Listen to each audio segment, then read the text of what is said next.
Science of the Biblical Prophecies of Revelation, Judgment Day, May 2011.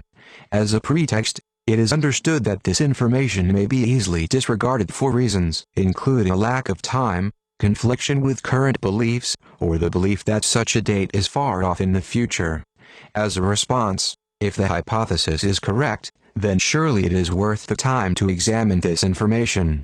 If the Bible and belief in Jesus Christ conflicts with your beliefs, then focus on the scientific data which may establish a faith in His redemption, and to those who believe the world is far from over, consider the ancient mythological data which converges to the year 2012.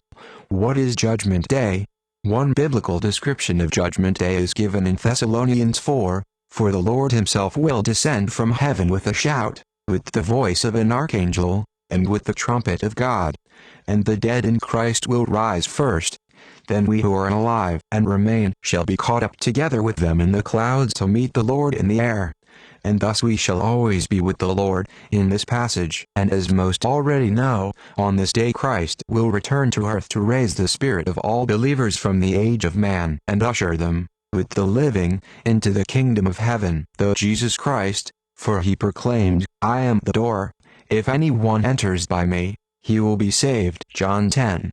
In the current age of advanced technology, and with mankind's comprehensive knowledge of physics, it seems unlikely that such an event could occur, which is what makes this so hard to believe.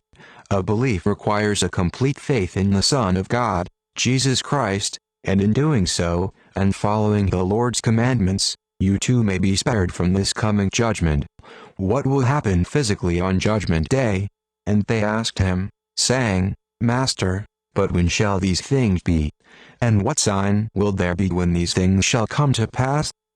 Then said he unto them, "Nation shall rise against nation, and kingdom against kingdom, and great earthquakes shall be in divers places, and famines, and pestilences, and fearful sights and great signs shall there be from heaven." Luke 21.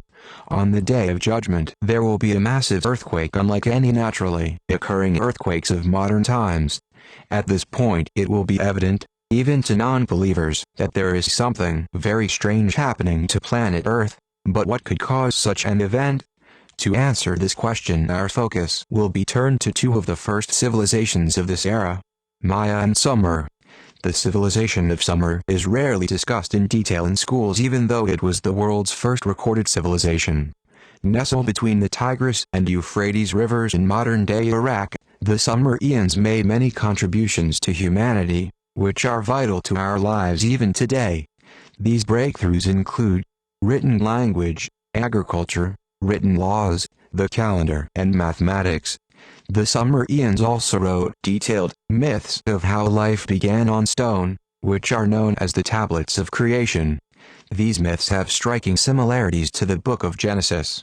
For instance, there is a story about a great flood and also of the creation of the first man. The myth states deities from the skies called the Anunnaki, translated, those who from heaven came to earth, created man in their image to work the land and serve them. They called the race of men the Adamu, or Adam, and called the land they resided in the Eden. After some time passed when the Anunnaki resided with the Adamu in Eden, they left Earth with a promise to return to a future generation. Can we know the time period of the return of God? There is a large body of evidence suggesting the time period of the return of God. First, examine this image.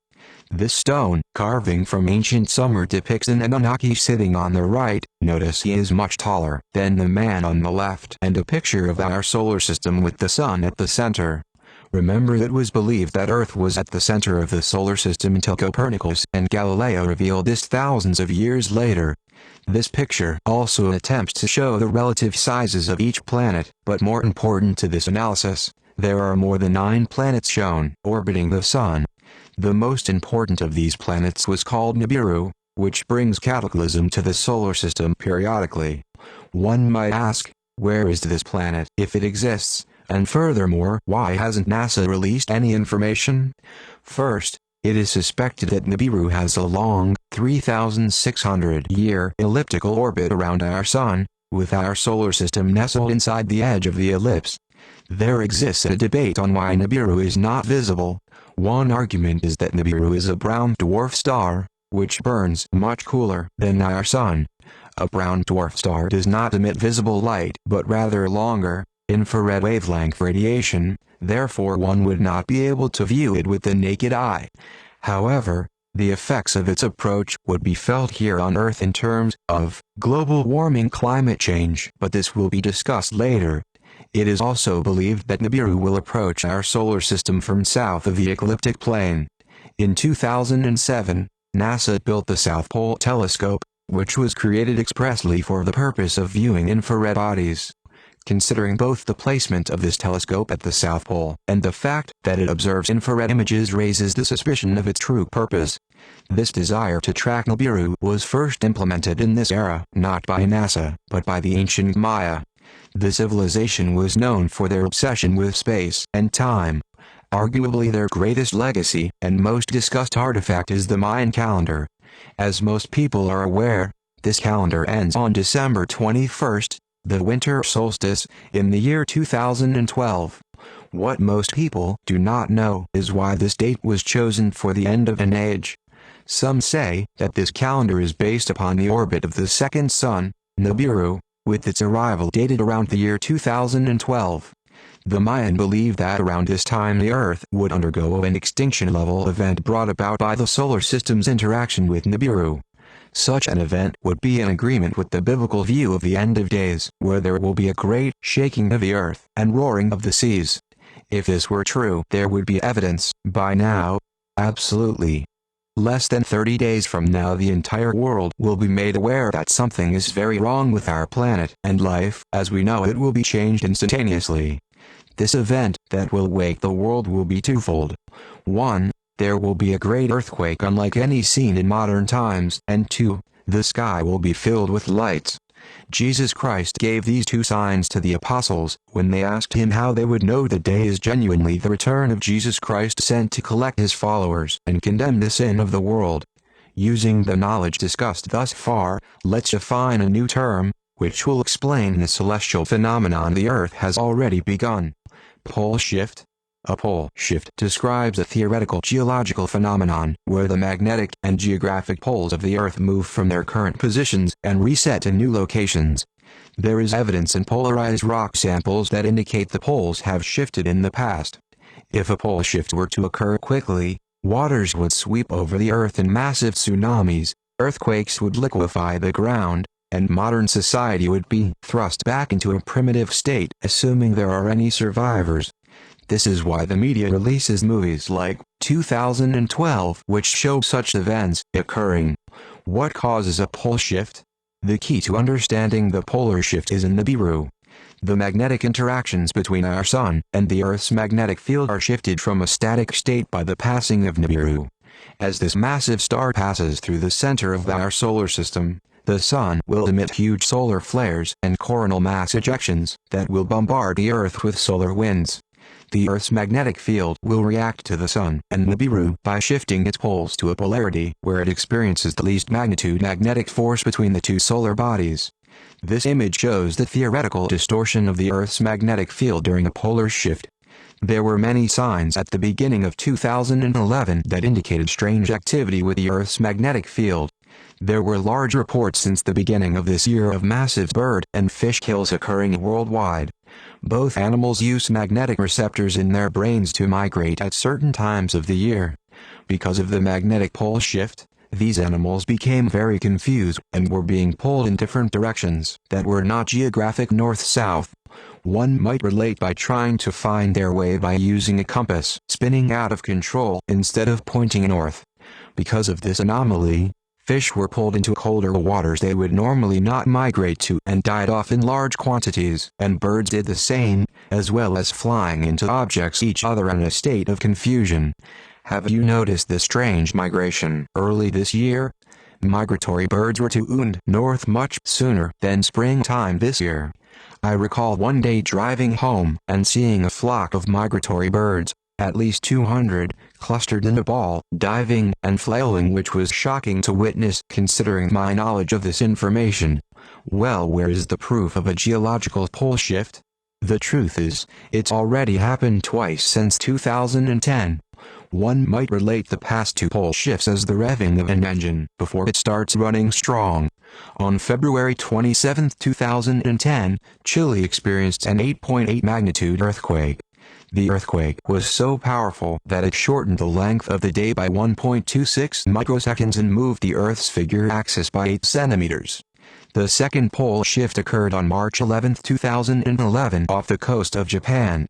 This quake measured a magnitude 9.0 and shifted the Earth on its axis by almost 10 centimeters. It's important to note that the Japan earthquake is still an ongoing event. The engine is getting close to starting up. As of April 26, the time and date I am typing this, there have been over 1,000 earthquakes, mostly large-scale, since March 11. This suggests that the Pacific tectonic plate has begun a slow shift westward under the plate Japan rests above. Now, to tie all of this information together, I will present proof of Nibiru's connection to these earthquakes.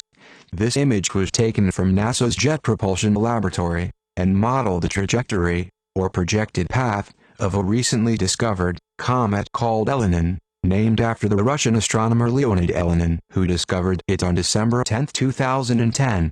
Due to the long elliptical orbit of Elenin, and the fact that it was not disclosed by any major space organization, but rather an independent observer, this comet is already a good candidate for our Sun's sister Nibiru, especially considering the time of its approach near 2012 as the Mayan predicted. The three images about to be shown represent the three alignments of Earth, the Sun, and Elenin.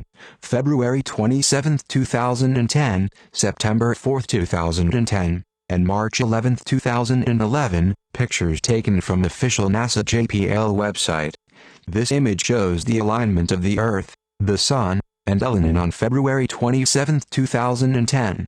On this day there was a magnitude 8.8 earthquake in Chile, which shifted the Earth's axis by 8 centimeters. This image shows the alignment of the Earth, the Sun, and Elenin on September 4, 2010. On this day there was a magnitude 7.1 earthquake in New Zealand, providing further evidence that the comet Elenin is having an effect on our planet. Using the previous two alignments as a reference, a rumor began of a possible earthquake pole shift on or about March 15, which was the date of trajectory alignment on the orbit diagram. Sure enough, around the date of this alignment, the Japan earthquake tsunami occurred at an astonishing magnitude 9.0 that shifted the axis 10 centimeters. It is important to draw attention to the fact that the comet is much closer than it was during the first alignment in February 2010, which explains why the Japan earthquake was much stronger than the Chile quake.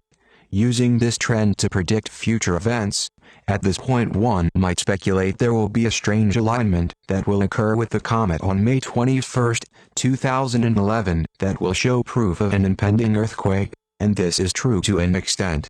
On May 21, 2011 the Earth will align with Mercury, Venus, and Mars, while Venus aligns with the Sun and Elenin as shown on the right. The earthquakes caused by the three alignments were more accurately caused by the Sun releasing a large earthbound solar flare causing seismic activity, but the cause of the flare can be attributed to the planet's alignment with Elenin.